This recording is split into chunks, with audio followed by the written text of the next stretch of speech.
नमस्कार पटना। सबसे बड़ी चिंता जो हमारे बच्चों और पेरेंट्स में देखी जाती है, सर अमुक विद्यालय में कितने परसेंट वाले बच्चों का नामांकन डायरेक्ट होता है, कितने परसेंट वाले बच्चों को इंट्रेंस एग्जामिनेशन के थ्रू गुजरना पड़ता है, सब्जेक्ट कॉम्बिनेशन क्या क्या है, कौन से ऑप्शन सब्जेक्ट्स ये स्कूल्स ऑफर करता है और कब इसका फॉर्म निकलेगा, फी क्या है। ऐसे बहुत सारी चीजें जो बच्चों के दिमाग में, पेरेंट्स के दिमाग में कौनते ही रहती है। If you are new to know about that, अगर आप जागरूक है कि चीजों को जाने, तो ये वीडियो बस आप ही के लिए है। तो लेट्स साइन इन। आज हम बात करने वाले पटना के one of the best school that is called Sant Carens high school Patna, जो कि 11th क्लास की वैकेंसीज कुछ ही दिनों में आउट करने वाला है।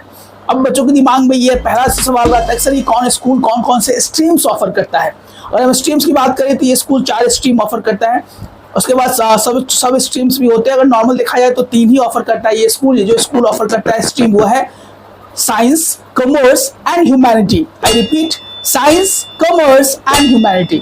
अगर साइंस से बात करें, साइंस में 2 सब स्ट्रीम्स ऑफर करता है। इसको लोग बोलते हैं PCM, face chemistry maths, PCB, face chemistry bio, commerce and humanity that is called arts. ये तो स्ट्रीम्स की बात होगी। सर स्ट्रीम्स में ये कौन कौन से ऑप्शनल सब्जेक्ट्स ऑफर करता है, ये बच्चों के दिमाग में कौनते रहती है। बहुत सारे बच्चे चाहते हैं कि सर हम ये सब अमुक सब्जेक्ट्स ले साइंस में, आर्ट्स में। तो बहुत सारे विद्यालय वो सब्जेक्ट्स बच्चों को नहीं दे पाते हैं। कुछ ऐसे विद्यालय हैं जो बच्चों को वो सब्जेक्ट्स देते हैं, जो कि आपको जानना एडमिशन लेने से पहले बहुत ज़्यादा जरूरी है। एडमिशन लेने के बाद अगर वो ऑप्शनल सब्जेक्ट्स स्कूल में नहीं है तो वो स्कूल्स आपको ऑफर नहीं कर सकते हैं। अगर हम बात करें कि संत कैरेंस में कौन कौन से सब्जेक्ट्स ऑफर किए जाते हैं, तो आपके स्ट्रीम पर दिखाई भी दे रहा होगा। संत कैरेंस की बात की जाए तो साइंस में ये ए स्ट्रीम है। सब स्ट्रीम की बात करें साइंस में 2 है, मैथ्स और बायो। मैथ्स में जो ये ऑफर करता है ऑप्शनल सब्जेक्ट्स वो है इकोनॉमिक्स और आईपी, इकोनॉमिक्स और आईपी। उसके बाद जो ये बायो में ऑफर करता है वो है maths, IP, physical education and painting. ये सब्जेक्ट्स ऑप्शनल में ऑफर करता है ये लोग मैथ्स और बायो में। और कॉमर्स की बात की जाए तो कॉमर्स में जो मेन सब्जेक्ट्स ये ऑफर करते हैं ये इंग्लिश है, बिजनेस स्टडीज है, अकाउंटेंसी है और इकोनॉमिक्स है। जो ऑप्शनल सब्जेक्ट्स ये स्कूल ऑफर करता है वो है मैथ्स और आईपी। उसके बाद जो 6 सब्जेक्ट्स इसके का फॉर्म में होता है वो इसमें आप देख सकते हैं फिजिकल एजुकेशन या पेंटिंग। ये आप और 6 सब्जेक्ट के फॉर्म में यहाँ पे एज ए कॉमर्स के सब्जेक्ट्स में ये चीजें आप वहाँ पे ऑप्ट कर सकते हैं। अगर आप आर्ट्स ऑप्ट करना चाहते हैं तो मेन सब्जेक्ट्स में ये ऑफर करता है English, sociology, political science and history. इसके बाद जो ये ऑप्शन सब्जेक्ट ऑफर करता है एनी वन ऑप्शन सब्जेक्ट आप यहाँ पे चूज कर सकते हैं। इसका नाम है इकोनॉमिक्स, आईपी, फिजिकल एजुकेशन या पेंटिंग। सिर्फ सब्जेक्ट के रूप में आपको यहाँ फिजिकल एजुकेशन या पेंटिंग मिलने वाली है। इसके बाद की जाए सर इसके बाद कितने परसेंटेज वाले बच्चों का नामांकन डायरेक्ट होगा और कितने परसेंट वाले बच्चों को इंट्रेंस एग्जामिनेशन के थ्रू, इंटरव्यू के थ्रू गुजरना पड़ेगा। डायरेक्ट वाले बच्चों की बात करें तो जो बच्चे संत कैरेंस से उन्होंने 10th की एग्जामिनेशन पास किया है या करने वाले हैं उनके लिए पहले हम बात कर लेते हैं। जो बच्चे संत कैरेंस के उनके लिए पीसी और पीसीबी ऑफर करने के लिए 80% मार्क्स चाहिए। किसमें सर? साइंस और मैथ्स में। Again I repeat, 80% marks is compulsory in science and maths. जो अदर स्कूल के बच्चे हैं उनको 90% मार्क्स लाना होगा, तभी वो यहाँ पर डायरेक्ट एडमिशन ले सकते हैं साइंस वाले स्ट्रीम्स में, जिसमें पीसीबी एम पीसीएम ऑफर किया जाता है। और कॉमर्स की बात की जाए तो संत कैरेंस के बच्चे 70% मार्क्स अगर लाते हैं किसमें सर? इंग्लिश में, मैथ्स में और हिस्ट्री में, तो उनका नामांकन सीधा इस विद्यालय में हो जाएगा। अदर स्कूल की बात करें तो उनको 80% मार्क्स लाना पड़ेगा इंग्लिश में, मैथ्स में और हिस्ट्री में, तभी उनका नामांकन संत कैरेंस में डायरेक्ट कॉमर्स स्ट्रीम में मिल पाएगा।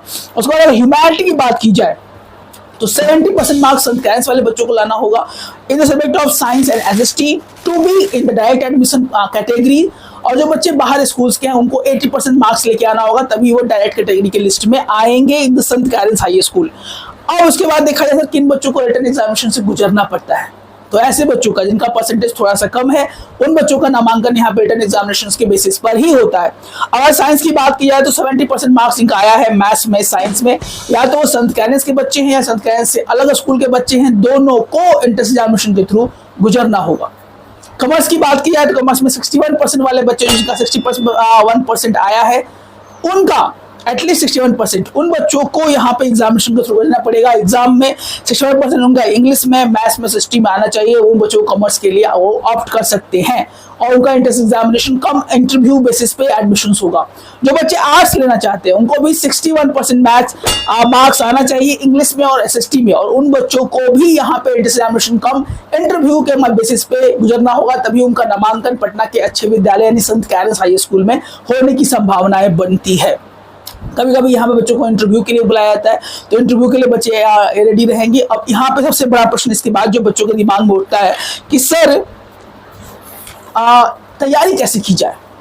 आपने तो बताया कौन कौन से स्ट्रीम्स ऑफर होते हैं, कितने परसेंट वाले बच्चों का नामांकन सीधा तौर पे होता है, कि कितनों को रिटन एग्जामिनेशन के बेसिस से गुजरना पड़ता है, इंटरव्यू से गुजरना पड़ता है, तो किन बातों का ध्यान दें और कब इसकी वैकेंसी आएगी। और हम बात कर लेते हैं किन बातों का ध्यान देना होता है एंट्रेंस एग्जामिनेशन के लिए। एंट्रेंस एग्जामिनेशन जो भी पटना के अच्छे विद्यालयों में होते हैं, maximum you have to follow your 10th class books. Suppose you are in the CBSE board, so Sant Carens CBSE board ही है, तो if you are following the 10th class examination, NCERT किताबें आप लोगों के पास 100% होगी।